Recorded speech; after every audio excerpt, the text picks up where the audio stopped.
Dear participants, our next speaker has arrived. Let me give an introduction to him. Dr. Sanjay Kumar Parida works as associate professor at IIT Patna.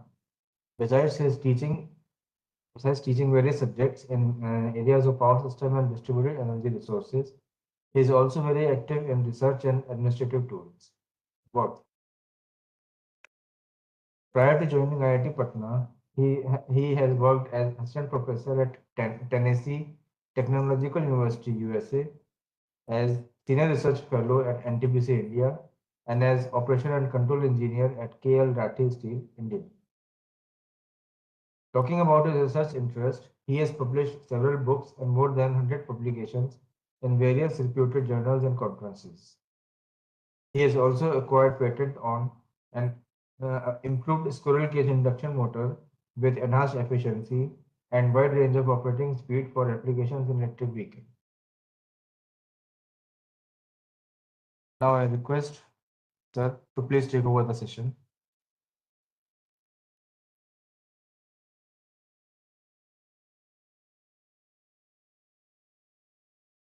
Sir,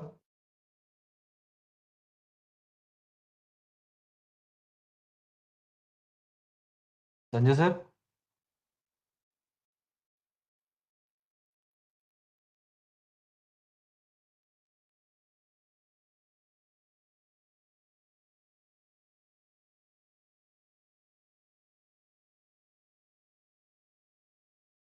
Dr. Sanjay.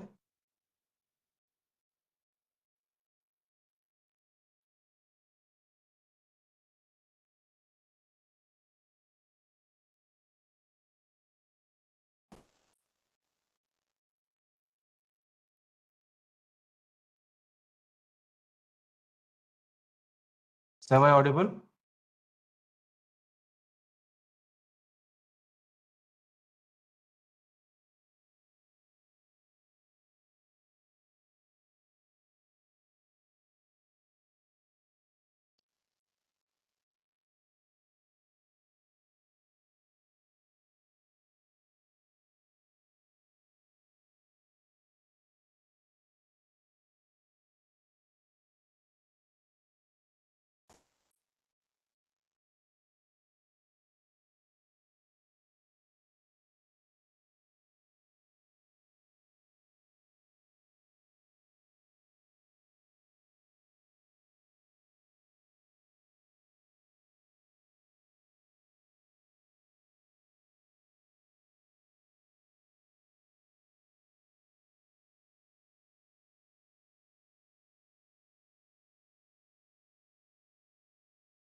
Yeah, so is it audible to you? Uh, Yes, sir. Fine. okay. So thank you for your patience. So I am unable to see participants. Where the participants? Think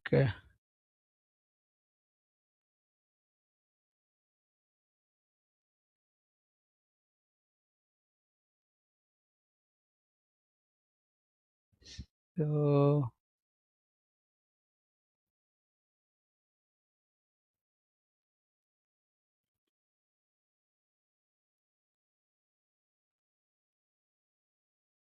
Okay, so thank you for your patience. So now I'll share my screen and think everything crashed. Let me see.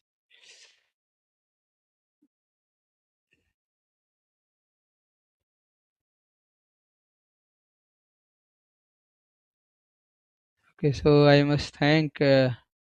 Manmohan Garg and also the coordinator of the program and all the organizing team.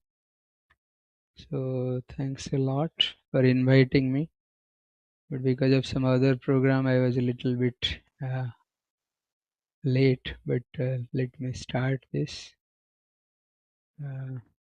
FTP.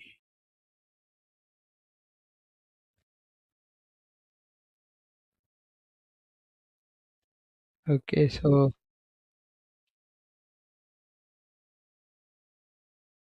is it visible to you? Noted, sir. Screen is not visible. Now is it visible? Yes, sir. Fine. Okay. So thank you very much. So today we'll discuss the small signal stability analysis in microgrid.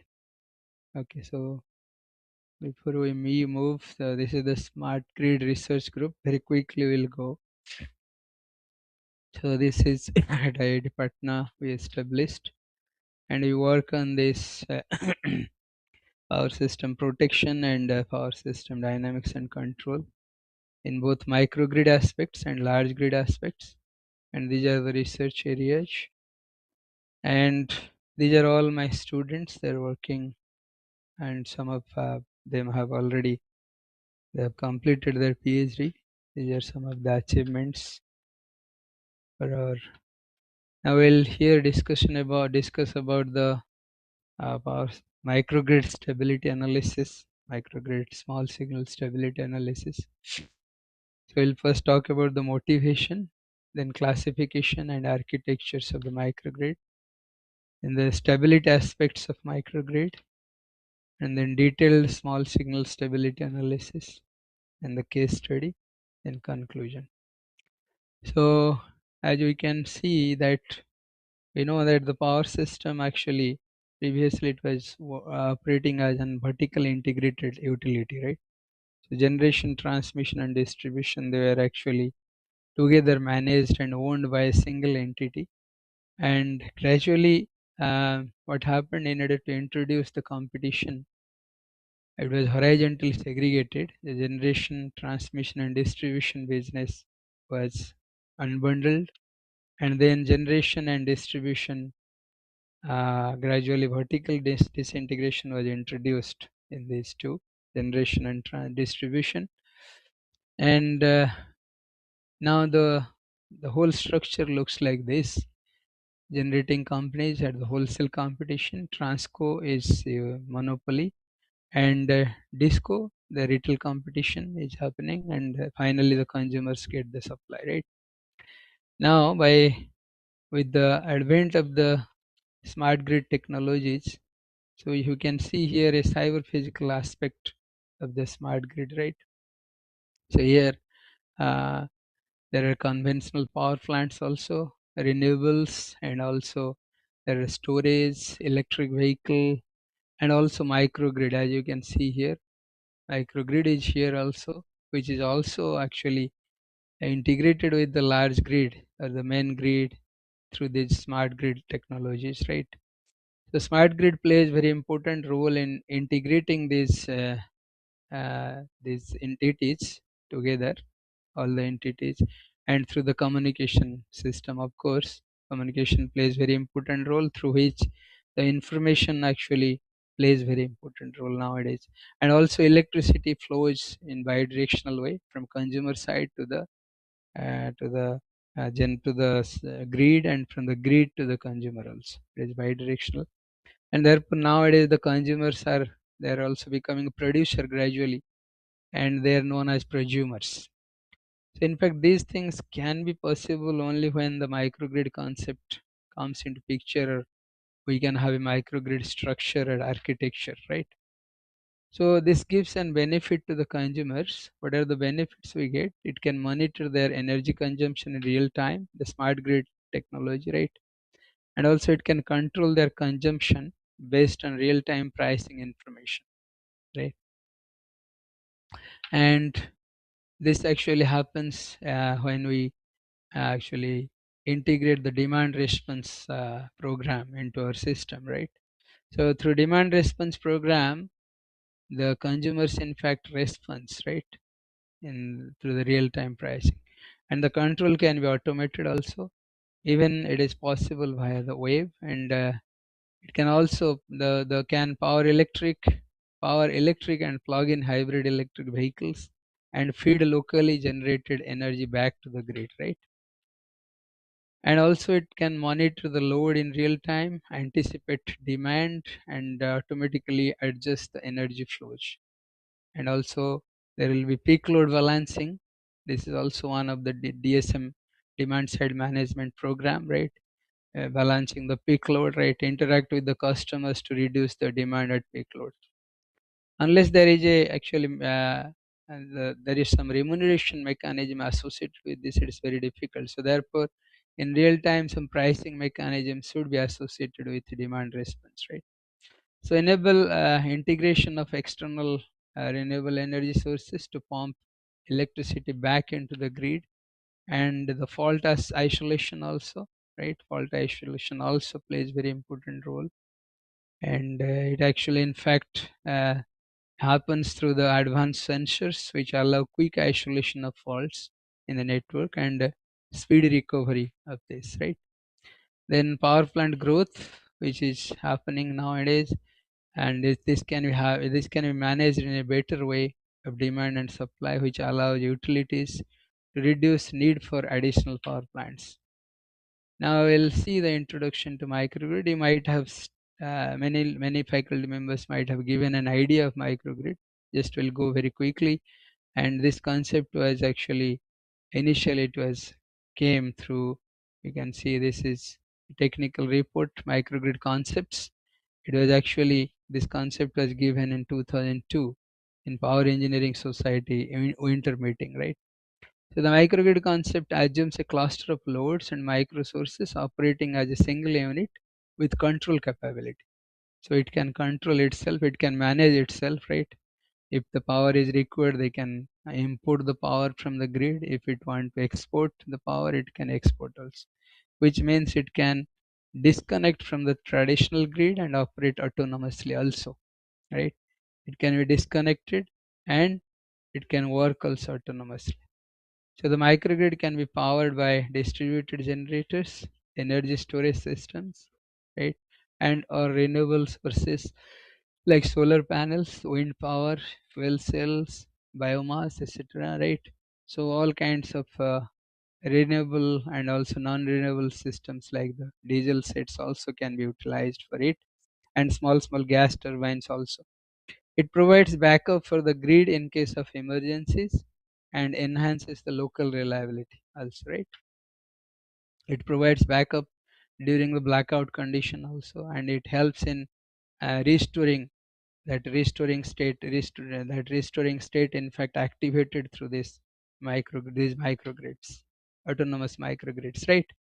So need for electrification in remote locations and developing countries, it is also very essential. The key drivers for microgrid, right? And the transmission losses also gets highly reduced, and microgrid results in substantial savings and cuts emissions without major changes to the lifestyle, right? Without much change in the lifestyle, we can also do that with microgrid aspects or concepts. Provide high quality and reliable energy supply to the critical loads. right? And what are the components of the microgrid? Of course, the major components are this distributed generation. This is very important because without generation, we cannot tell a distribution system as a microgrid. So it must have some distributed generation system, and then the loads and energy storage systems, and then the static switches, right? And controllers, mode switching device, which mode switches the mode from isolated mode to the grid connected mode, and then point of common coupling, right? So these are very important. As you can see here, this is one of the architecture. uh, Here it is, there is PCC, point of common coupling, and there are many systems are here. DC coupled subsystem is here, and the energy storage systems, ABs are connected, battery system, right? This is typical structure of microgrid. And we'll now talk about the classification of microgrids. So most microgrids can further be described by one of the 5 categories: off-grid microgrids, right? And including islands, remote sites, and other microgrid systems that is not connected to the local utility network. And then second is campus microgrids, like individual campus. We can make it a microgrid structure that are fully interconnected with the local utility grid, like our individual campuses, IIT and IT campuses also can be considered as microgrids if we're having the solar PV and diesel sets, everything. So this can act as a microgrid also, but it is interconnected with the local grid. But it can also maintain some level of service in isolation from the grid, such as during a utility outage. Typical examples serve university and corporate campuses, regions, and military bases, right? So all this can be considered as microgrids if we are having the DG sets or distributed generator, distributed energy resources. So community microgrids that are integrated to the utility network. Such microgrids are multiple customers or services within a community, generally to provide resilient power for vital community assets, right? Then district energy microgrids that provide electricity as well as thermal energy for heating and cooling of multiple facilities. So in fact, we have I visited the Hong Kong. There is this kind of facilities there, like heating and cooling facility. Also, thermal energy they can distribute, right? Nanogrids, this is comprised of the smallest discrete networks units within the capability to operate independently, right? So a nanogrid can be defined as a single building also or a single energy domain also, right? So therefore, this classification is based on the structure of the uh, or based on the connection or the location of the microgrids. Now we can see the microgrid operating modes. There are two types of modes. One is grid connected mode, as you can see here. Utility grid is active, static switch is closed here, right? Here the static switch is closed. All the feeders are being supplied by the utility grid. Okay, so feeders are supplied by the utility grid. This is typical grid connected mode system of microgrid, right? Then another operating mode is islanded mode of operation, where the utility grid is not supplying at all and switch is open. Micro sources is supplying the power to the feeder. There are micro sources A, B, and the other micro sources. They are feeding to the feeders, right? And then islanded mode. Okay, so you can see the islanded mode of operation where it is not connected to the grid, right? Then there are various types of microgrid architectures depending on the connection of sources and loads to the system and the configuration of AC and DC buses. The structure of the microgrids can be classified into this. So this is based on the sources and the loads to the system and the configuration of the AC and DC buses, right? The structure of the microgrid can be classified into AC coupled microgrid, DC coupled microgrid, and AC DC coupled microgrid, right? So until now, the most used configuration has been the AC microgrid and also gradually DC microgrid, as the topic says. DC microgrid is also coming into picture gradually because EVs are playing important role nowadays, EV and storage, right? So DC microgrid also. But DC based microgrids are gaining interest due to advantages they provide over their counterparts. There is no reactive power because reactive power also uh, takes its space in the line distribution line. It also actually creates the loss, right, in the system. And also there is no synchronization issue at all. Therefore, hybrid AC-DC microgrids are ranging as an optimal approach as they combine the main advantages of AC and DC microgrids, right? So now you can see the AC coupled microgrid here. Why it is called AC coupled? Because most of the generators and loads are connected to the AC bus. You can see here is the AC bus, which is also connected to the utility grid, and most of the generators, distributed generators, even it is DC distributed generator, AC distributed generators, and also storage elements, both are connected. All the generating station systems are connected to the AC bus, and also loads also, AC loads and DC loads also, right? So therefore it is known as AC coupled microgrid. Then DC coupled hybrid microgrid system, you can see here AC distributed generation, AC distributed generation, storage, they all are connected to the DC bus. Even loads also, DC and AC loads, irrespective of their nature, is connected to the DC bus, and it is connected to the grid through again through the converters, to the IFCs, right, interfacing converters, and it is connected to AC bus, and AC bus is connected to the utility grid, right? Similarly, AC-DC coupled hybrid microgrid, right? They're all hybrid microgrid structures, right? So here both AC-DC is there, AC-DC coupled hybrid microgrid you can see here, right? So at the outset you can see both buses are connected here with the loads and the generators. Both in DC bus also there are generators and loads, and in AC bus also both generators. But however, the AC bus is only this AC bus and DC bus, they are connected to the interlinking converters. However, the AC bus is only connected to the utility grid because it can be synchronized only to the utility grid, right? So now I'll see the microgrid operating characteristics. Operating characteristics actually with various aspects we consider during finding the operating characteristic of the microgrids. So there are diversification of microgrid structures, right? It needs to be considered during characterizing the microgrids. And then there are two modes of operation: grid connected and islanded mode, and also voltage or frequency regulation, right? This also plays very important role in characterizing the microgrid. Then small output impedance and overcurrent capability, then faster response time and low inertia. Inertia is very less. So during characterizing, so this faster response time is considered with low inertia, right? Then classification of microgrid stability.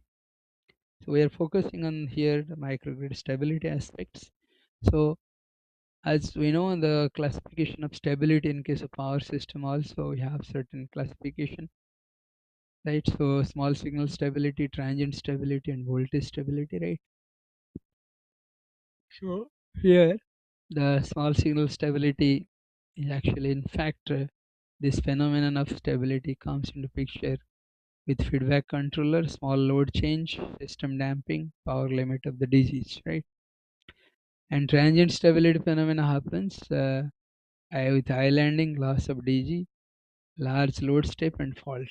Similarly, voltage stability, reactive power limit or current limiters, load dynamics of induction motor, and then under voltage load setting and tap changes and voltage regulators. These in fact cause the voltage stability issues, right? There are different stability issues in the microgrid. They're given here. And microgrid stability improvement.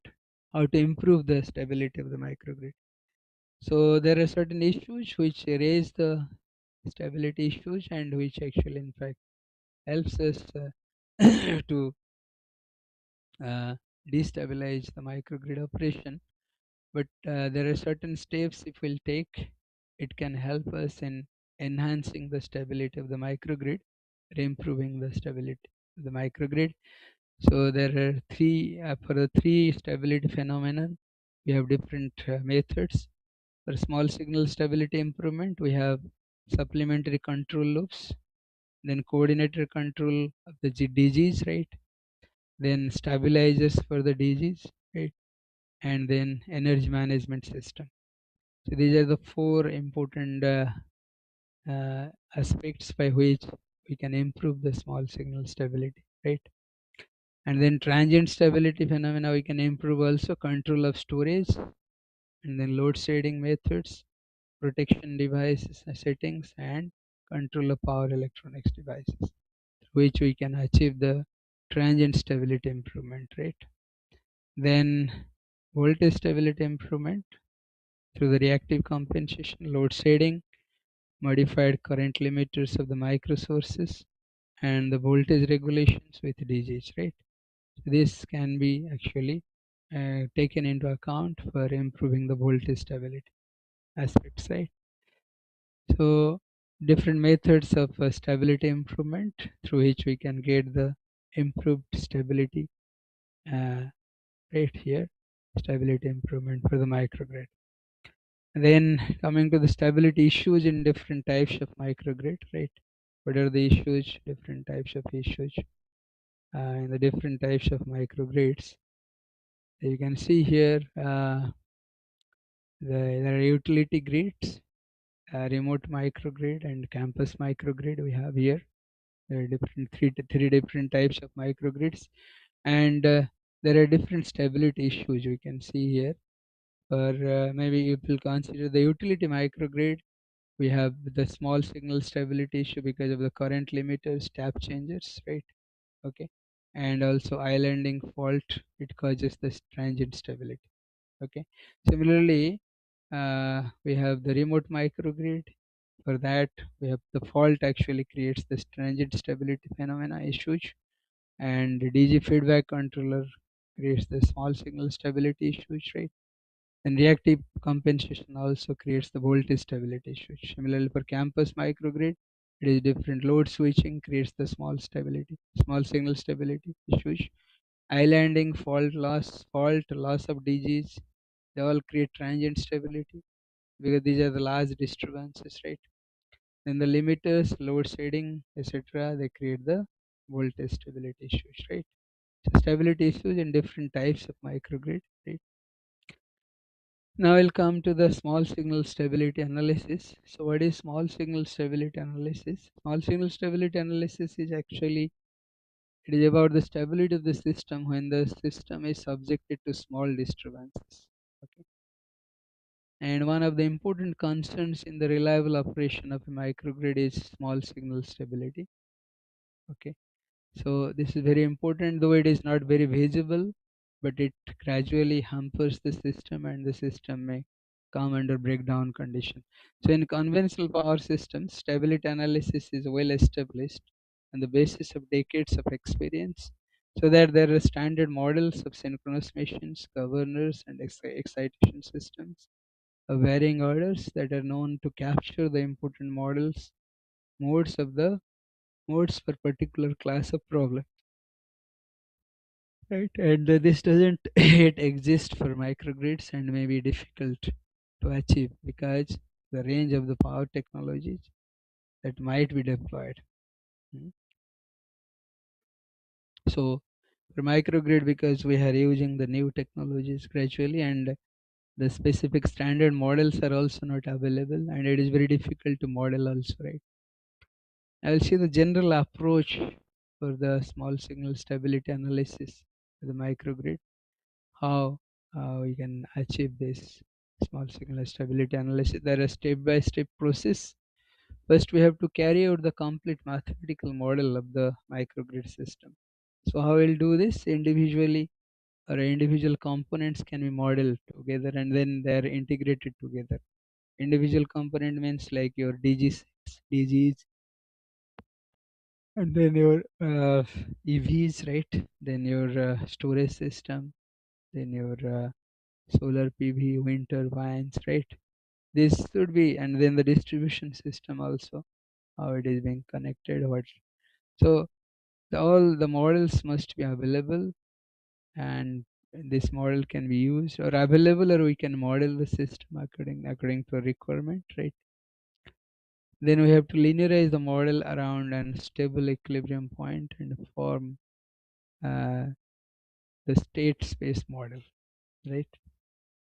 This is also very important step. So when we get the model of get the equations or mathematical model means they are the set of equations, differential algebraic equations, which represents the nonlinear system, right? Nonlinear microgrid system. But we need to linearize this for small signal stability analysis. So after linearizing this, we can form the state space model very easily, right? Because we know that if there are linear differential algebraic equations, we can model it as a state space model, right? So now after this, after the formation of the state space model, load flow analysis is to perform to obtain the steady state operating points. Okay, so load flow analysis then performed to obtain the initial values or to obtain the stable equilibrium point. The values, parameter values at under stable equilibrium point, right? For deriving state space model, we need this stable equilibrium points, and hence the system matrix can be designed, right? So by solving this eigenvalues, can we? So by solving this, the eigenvalues can be obtained very easily. Okay. Now solving the system matrix, we can easily get the eigenvalues, and the stability of the system is verified, and then dominant poles are identified by performing eigenvalue analysis, right? Okay, so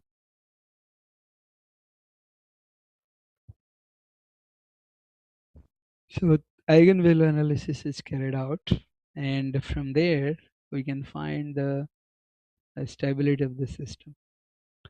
So influence of the load, line, and control parameters are analyzed on the system stability, and then values are optimized for the all systems, right? Then validation of the stability analysis using the test system carried out, considering some case system. We need to carry out this validation. Some test system must be used. Now, how to linearize this nonlinear system? So there are certain steps. So the model or eigenvalue analysis can be done for a dynamic system which is linear only, right? This model analysis or eigenvalue analysis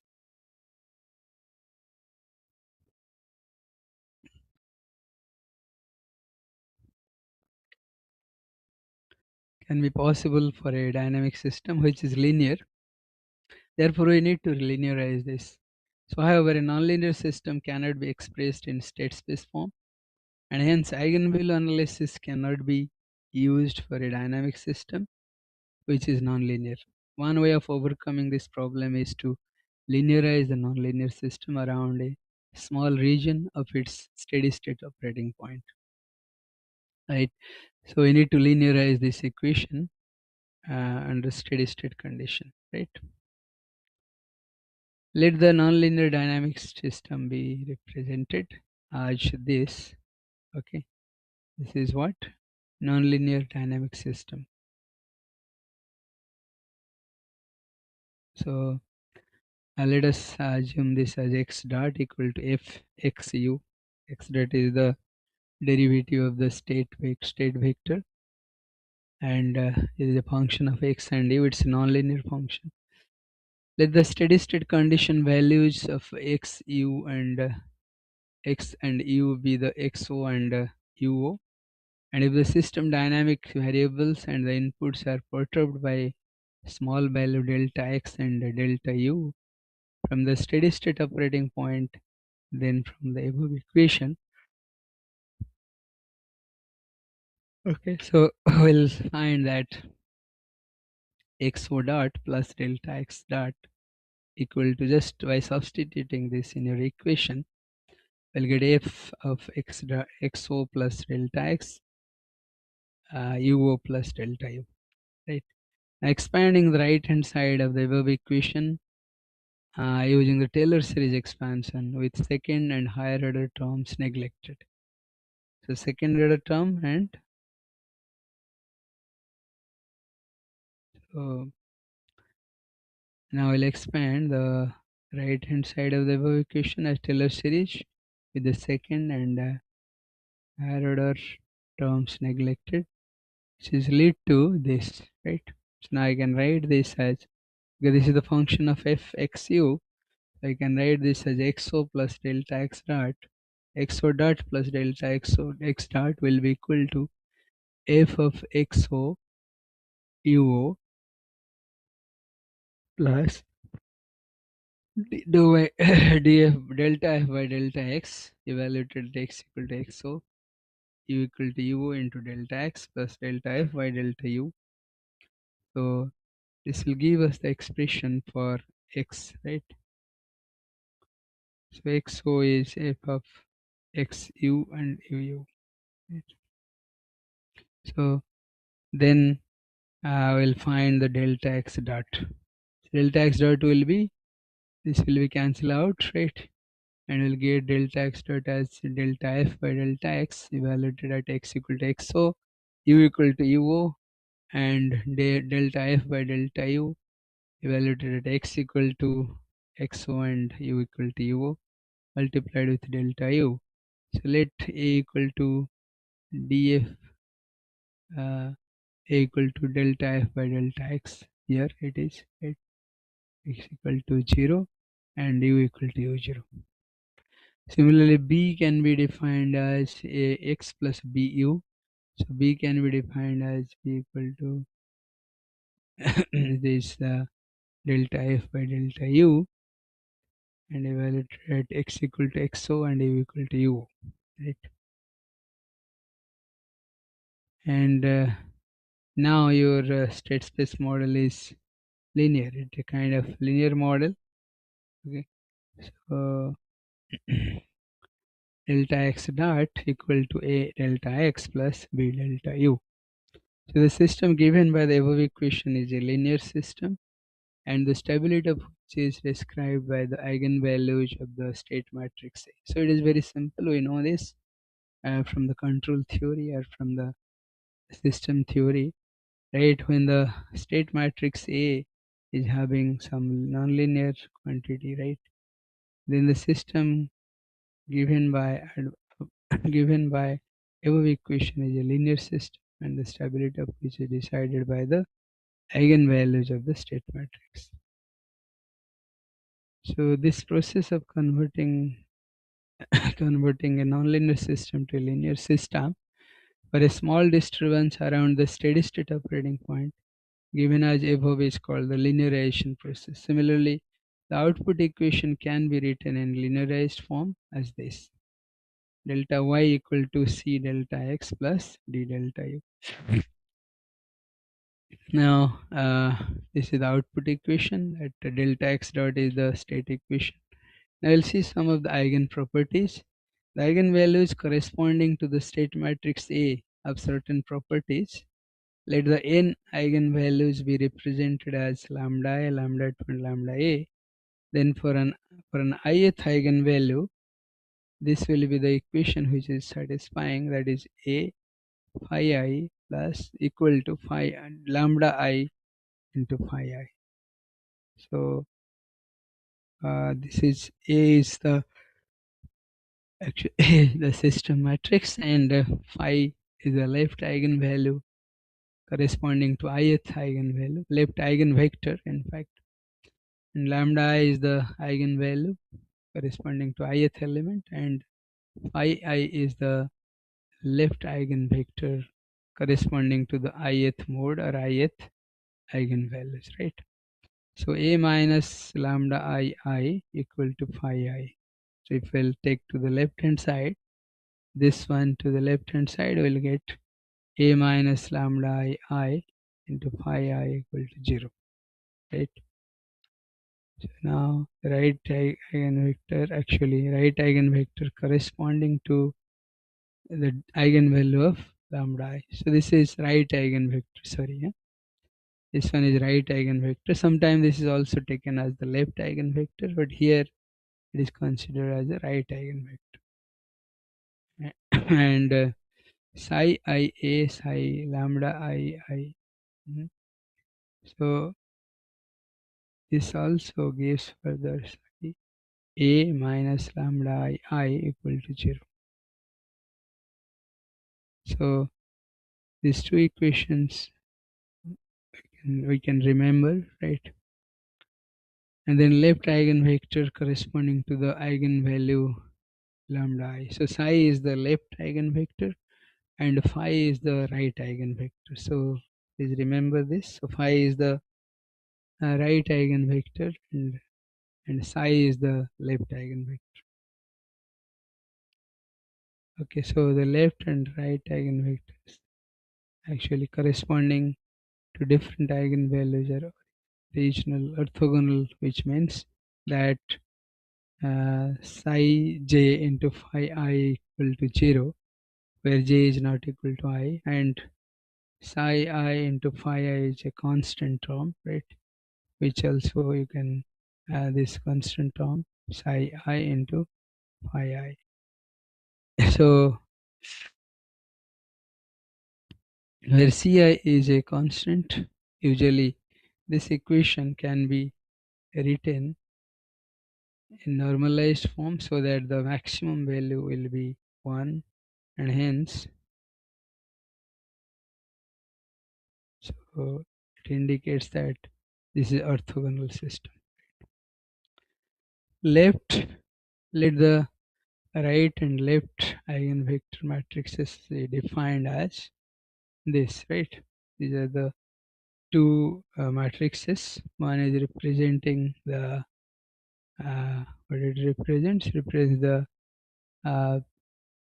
left eigenvector, and one is representing the right eigenvector corresponding to the elements or the eigenvalues, right? So now you can see here already we know this psi j phi I is equal to 0 when j is not equal to I, and when it is equal to 0 we actually it is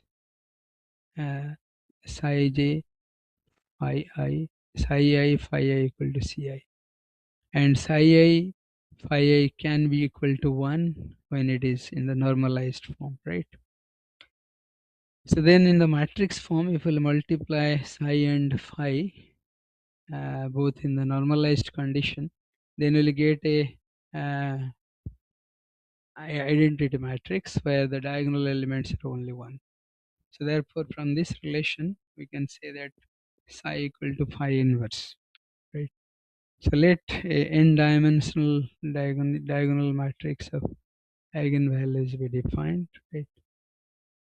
Can be defined as this n-dimensional diagonal matrix. Okay, so it gives us a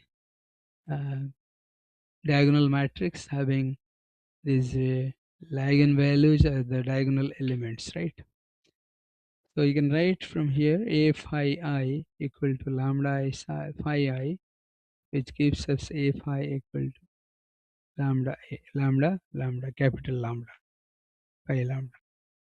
So pre-multiplying equation with phi inverse both side lead to this, right?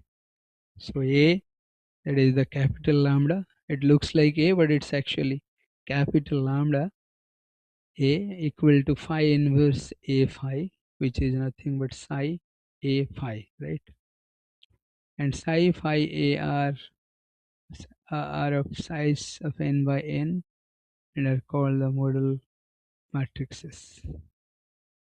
So this is called the modal matrix. What are they? They're psi, phi, and capital lambda. Okay.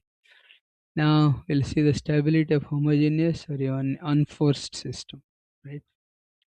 So now to understand the stability of a system, let us take a homogeneous or unforced system.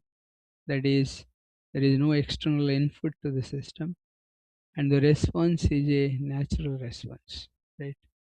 Response is natural response, but somehow, right, the system is become unforced. So now, hence in the dynamic system given in the below equation, the control input vector is 0 and the state space representation of the system is given by this. Okay, so given by the stability of a system can be better understood through the use of modal matrices rather than the state matrix A, right? So it can be understood from the system matrix, right? Then this is because the state matrix is not a diagonal matrix, and hence cross-coupling terms between the states will be present, right? So this happens because uh, this is actually if there is cross-coupling existing, then obviously it will create the off-diagonal elements, right?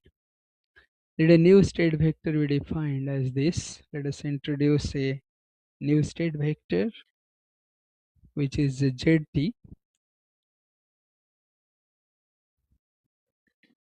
Xt is the state vector, and if we have certain proportionality relation, I can write xt equal to phi zt. Phi is the left eigenvalue vector, left eigenvalue vector matrix, you can see. So now we'll see the size of both the sides should be same. So only a new variable is introduced which is known as zt, right? Okay. Now we'll write phi of zt will be equal to a times phi into zt, right? So zt dot will be phi inverse a, then then phi, then zt, and phi psi a. So, so phi z dot will be equal to a times phi zt, and we will find z dot t as phi inverse a phi zt, right? And this will give us phi inverse is known as psi. So psi a phi zt, that is nothing but this is the modal matrix, right? That is the diagonal matrix consisting of all the diagonal elements as all the eigenvalues as the diagonal elements. This is the capital lambda. So capital lambda into zt. Since the matrix lambda is a diagonal matrix with eigenvalues as its elements, so each dynamic state can be represented in terms of single state variable, right? Leading to decoupling of states. Okay, so now if we'll see further, we can see it. Z dot t will be this, that is lambda I zi just by expanding for I equal to 1 to n, and the solution of above equation with initial conditions taken as zio for I equal to 1 to n and is given as this, right? So zi will be e to the power lambda I t zio, so I equal to 1 to n, right? And then from this equation, the stability of the system can be assessed as following. If all the eigenvalues are on the left half of the S-plane, that is the real part of eigenvalues should be having a negative value, right? Then the system is stable. So all we know. And from the above equation, it can be seen that with the eigenvalues on the left side of the S-plane as time moves towards the infinite, the state variables will reach their initial conditions and making the system stable. This is called asymptotic stability of the system. If at least one of the eigenvalues is on the right side of S-plane, that is the real part of the eigenvalue is positive, then the system is unstable. With at least one eigenvalue with positive real part, it can be observed from the equation that the state variable can never come back to its initial condition, right? And this is called aperiodic instability, right? When the eigenvalues are the real part of the eigenvalues, one of the eigenvalue becomes positive. So this becomes aperiodic and unstable. We call it aperiodic instability. So the eigenvalues of a system with a real state matrix have complex conjugate pairs of eigenvalues. If at least one of the complex conjugate pair lies on the imaginary axis of the S-plane, then the system becomes oscillatory. This is called the oscillatory instability, right? So if at least one eigenvalue is on the origin, then the system stability cannot be assessed, not possible to assess. So xt equal to its phi zt. From this equation, the initial value of the original state vector in terms of new state vector can be written as this, right? So this is initial value with, and we'll write ZO will be phi inverse XO, and that is nothing but psi XO, and ZIO will be psi I XO, right? So ZIT we can write it as just by finding the solution for this, e to the power lambda it ZIO. ZIO is the initial value, right? Now xt I can write it is phi of zt. Just substitute here ZIT here, right? We'll get xt equal to 5. So just in the matrix form, this is your right eigenvector matrix into zt, right? So we'll get this equation. Okay. So finally we'll get a complex equation for xt, which gives the time response of the state space model, right? Xt. So since the new state variables zt are directly related to eigenvalues, and each of the new state variables corresponds to exactly one eigenvalue, it can be observed from the equation that the right eigenvector phi I corresponds to the activity, right, of the state variable, and xt in the ith mode, right? So that phi I corresponds to the activity of the state variables in the ith mode. Similarly, for example, the state variable xj activity in the ith mode is given by the magnitude of the element phi ji, and the direction of its activity is given by the angle of phi ji, right? Similarly, psi I shows the contribution of state variables xt in an ith mode, which can be observed from the equations, right? For example, psi ij shows the contribution of the state variable xj in the ith mode, right?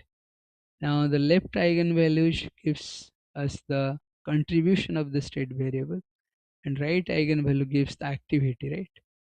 So the total effect of activity and contribution of a state variable xj in the ith mode is then given by phi ji and psi ij. Hence the combined effect of the activity and contribution of a state variable in a particular mode can be represented as a matrix called as participation factor. Okay, so the participation factor matrix is given as this: P1, P2, Pn corresponding to each of the eigenvalues, and this is n by n matrix, and Pi, specifically Pi, can be written as phi 1i into psi I1, phi 2i into psi I2, right? Like this, phi ni into psi nin, right? So this is Pi for I equal to 1 to up to n modes, right? Now as the right and the left eigenvectors are normalized, the sum of the elements of the participation factor matrix corresponding to an ith mode will be this. Okay, so we'll get this, right? Sum of the participation factor matrix. This will give us 1. Similarly, The sum of the elements of the participation factor matrix corresponding to a kth state will be this, right? Pki I equal to 1 to n, right? And then we'll see the controllability and observability. So this is the state space model.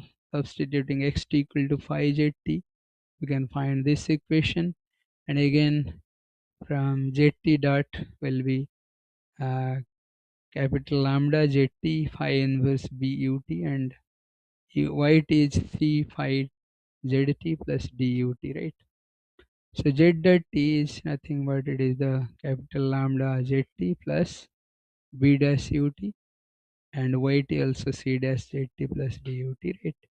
So referring to the above equation, ith row of the matrix B dash is 0, and also the input has no effect if the element ith row of the matrix B becomes 0 B dash, then the input has no effect on the ith mode.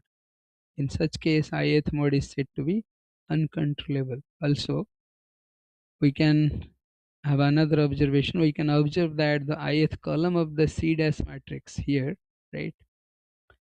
If it determines whether or not the variable zi contributes to the formation of outputs. So if the column is 0, then the corresponding mode is unobservable, right?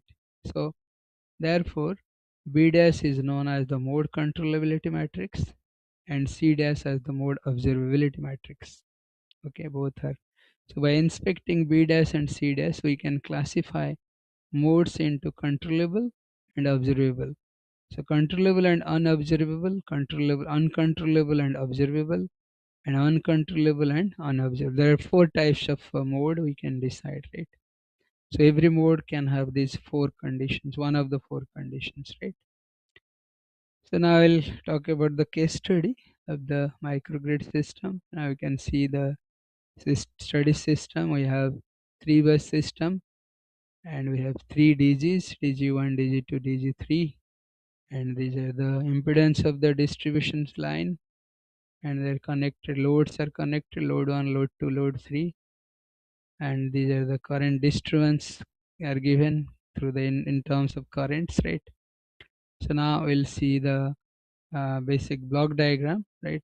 This is a transfer function block diagram where you can see this is your DG, one of the DC DG, right? Here through the converter is feeding to the grid, and these are the filters circuit, and this is your PCC. It is connected to the grid, and there are local loads.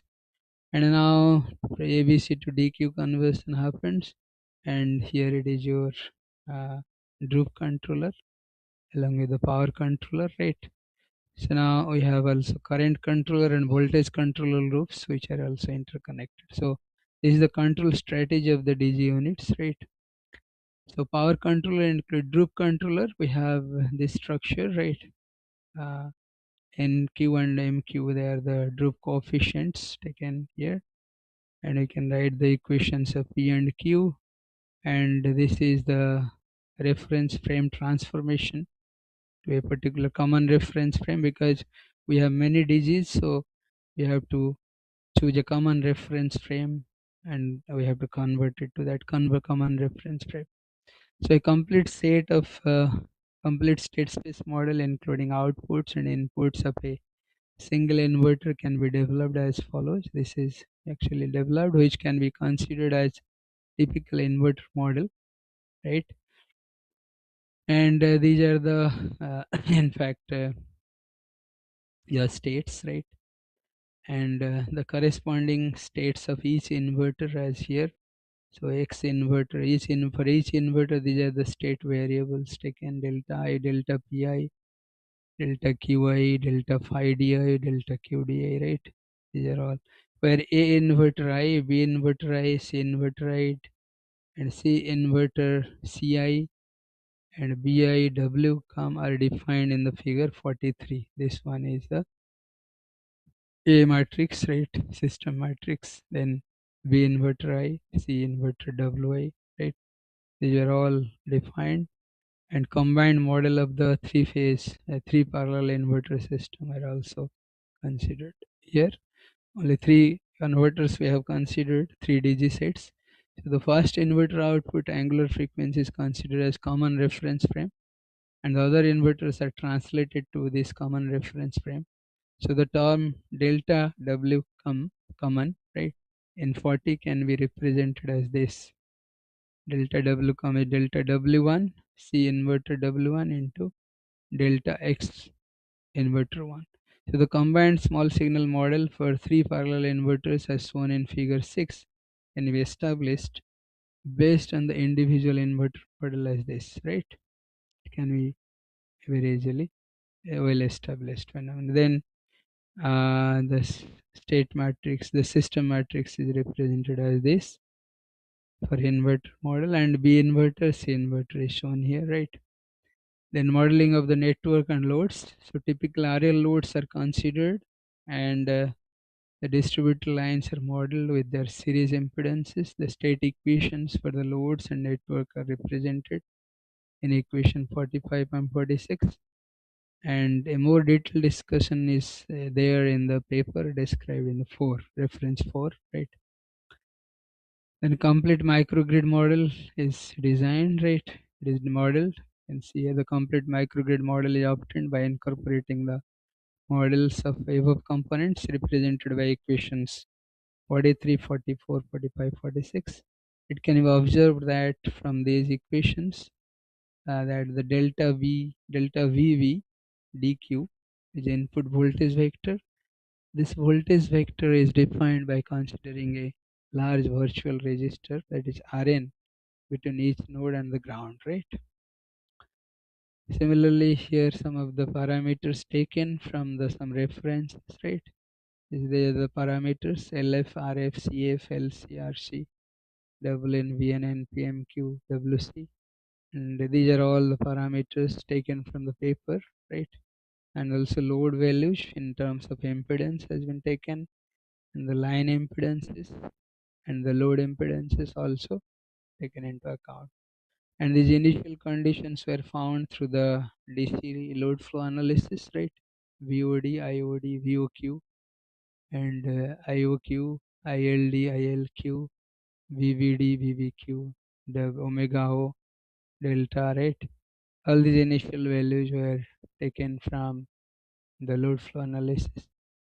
And now the eigenvalue plot was given here with the varying NP and with the varying NP, this droop coefficient NP is varied from this to this, and at 2 e to the power minus 3 the system leads to a oscillatory performance. As you can see, this is the eigenvalue plot, right?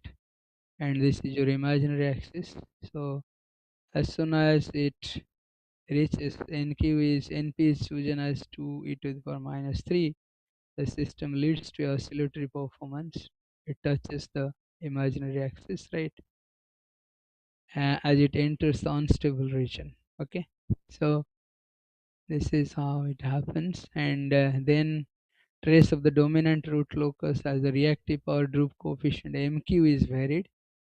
So with the variation of MQ, we can see when it is varied from 1 e to the power minus 5 to 1 e to the minus 3. So there is a variation at this point.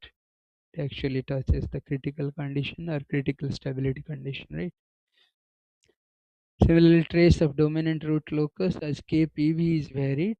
This is a constant, gain constant is varied from 0.03 to 20, right? Similarly, KPV dash varied from 0.1571 to 20, right? And then trace of the dominant root locus as KIV dash is varied from 1 to 142, right? So, and KPC, trace of the dominant root locus as KPC is varied from 8 to 200. You can see when it is varied at this point, it actually, as soon as it becomes red, so it becomes critical and then unstable. So now the optimization based approach is used to optimize certain parameters, and then the stability analysis was carried out. So in order to enhance the, actually in fact we found this range from eigenvalue analysis, the range of for MP, range for NQ, range for KP dash, KI dash, KP. We can find the maximum value up to which it can be varied, right? Because after that the system becomes unstable.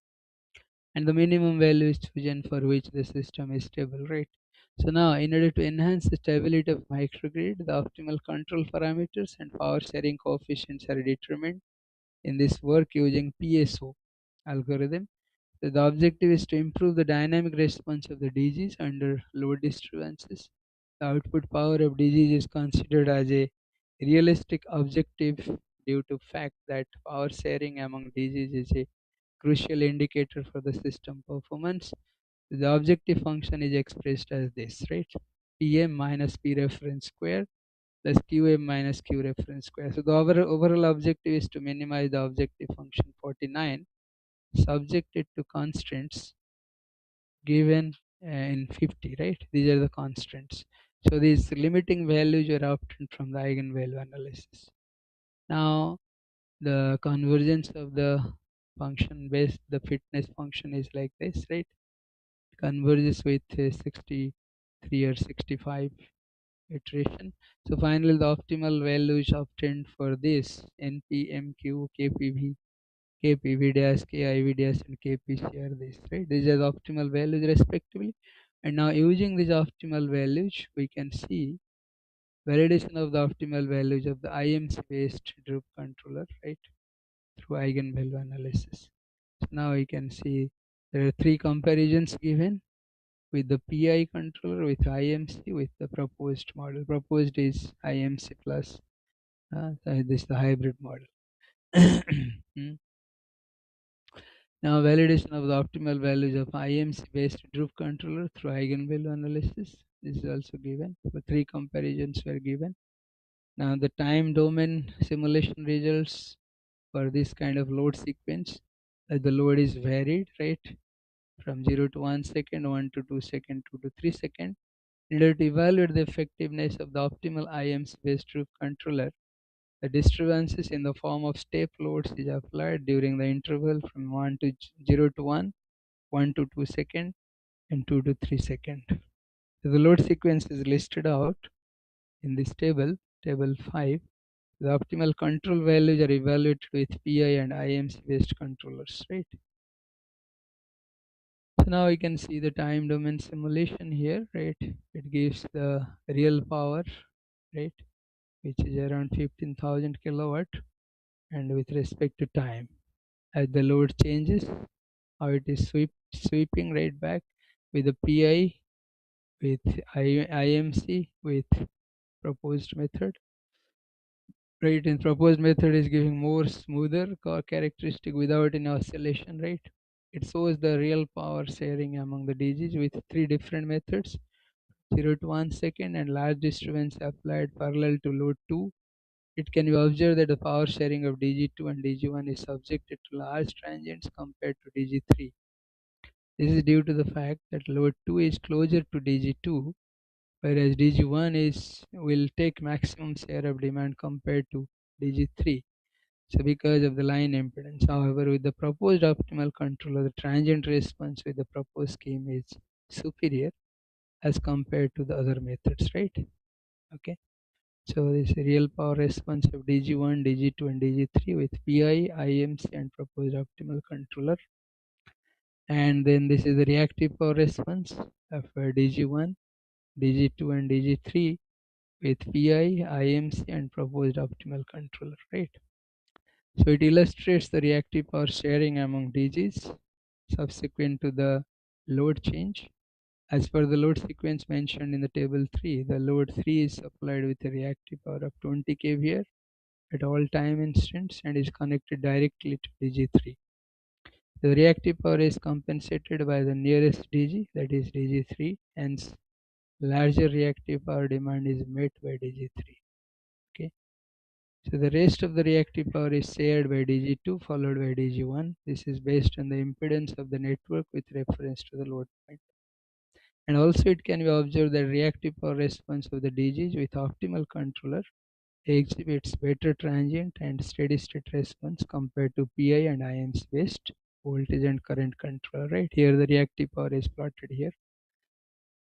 Now we can see the time domain simulation results for current IOD, D-axis current and D-axis current IOD for both DG3 PI, IMC and proposed controller. So this D-axis current is plotted. You can see for the proposed method, the smoothness and there is less oscillation as compared. Similarly, for Q-axis current also carried out, right? Many results we can see the D-axis filter current is also shown here, right? Then the Q-axis filter current, D-axis voltage, all the parameters were plotted here. So now we can conclude with this, right? The conclusion is that the topology and control schemes of the hybrid ACDC microgrids are reviewed. Various structures of hybrid ACDC are discussed. Small signal stability analysis with IMC-based troop control is carried out, and the significant impact of control parameters on system stability are identified through eigenvalue analysis, and it is observed that the system small signal stability is highly sensitive to specific control parameters and they play a crucial role in reliable operation of the system. So the critical values of these parameters are determined and the stability domain is formulated. Then the parameter optimization is employed with PSO technique to obtain optimal control values based on stability domain of the sensitive parameters. These optimal control values are used to improve the dynamic response under different operating conditions. So the obtained optimal control values provide effective coordination among the controllers by ensuring smooth operation during the load changes, right? So the effect of key parameters are validated through time domain simulations performed in MATLAB Simulink, and it is observed that it has a significant impact on improving stability and dynamic response of the system. Finally, the proposed optimal scheme based on small signal model substantially leads to superior performance in terms of transient and steady state response, right?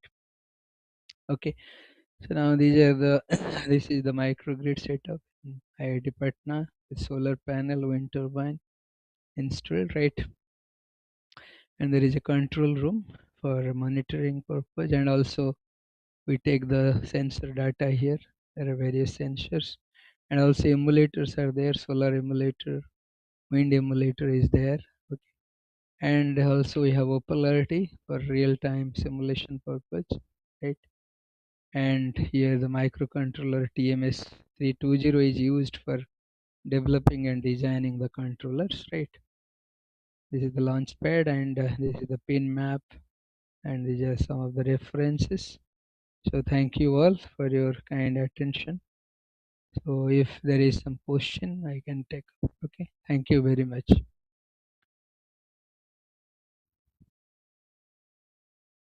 Thank you. Any question?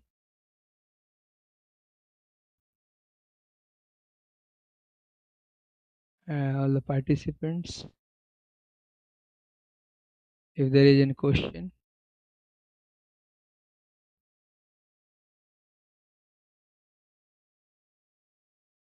Okay then.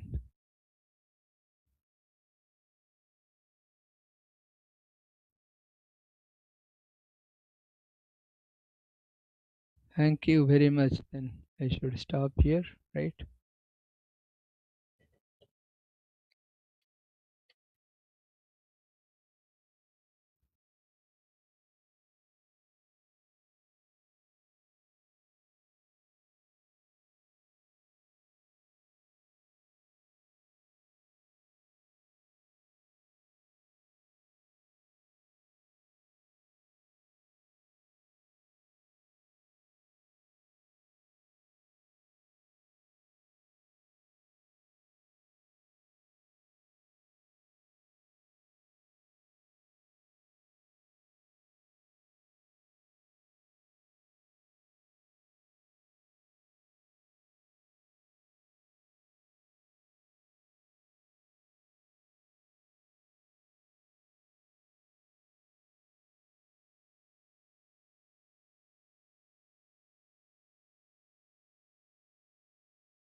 Sir, am I audible? Yes, yes, please. Sir, in the starting, you showed cyber physical control of microgrid. And can you throw some light on designing of cyber layer? How to design that cyber layer which can control the physical components, How to control the physical components of microgrid physical components through using cyber layer and CPS. cyber level. Okay. Cyber level, we can use actually Ethernet based communication network, and if possible, it should not be connected to cloud, and it should only through the, because cloud again it will create the problem of cyber threat, right? So it should be Ethernet based, low cost. It should not very high cost, but and simultaneously we must have a control center. Okay, and through Yes, the sir. control center we can monitor, we can also manipulate, we can also actuate all the switches, various switches, and also we can set the demand, we can say in demand response program also we can implement through it. So this is how we can make it. It is possible, but for that we should have some policies, certain policies, then only we can implement this, right? Okay.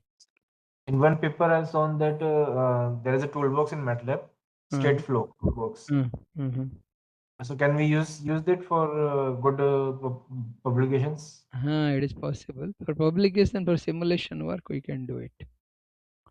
Yes. Thank you very much, sir. Thank you. So any other query? Also, there are no questions. No questions. Okay, then we should stop here. What is your name, please? Sir, my name is Anupam Agarwal. Anup. Anup. Okay. You are a faculty there? No, sir, I'm a research scholar Research scholar. Okay. in the Dr. Manmohan Gandhi. Okay. Okay. Okay. Okay, then thank you, Anup. We'll stop here. Okay, then. Thank you very much.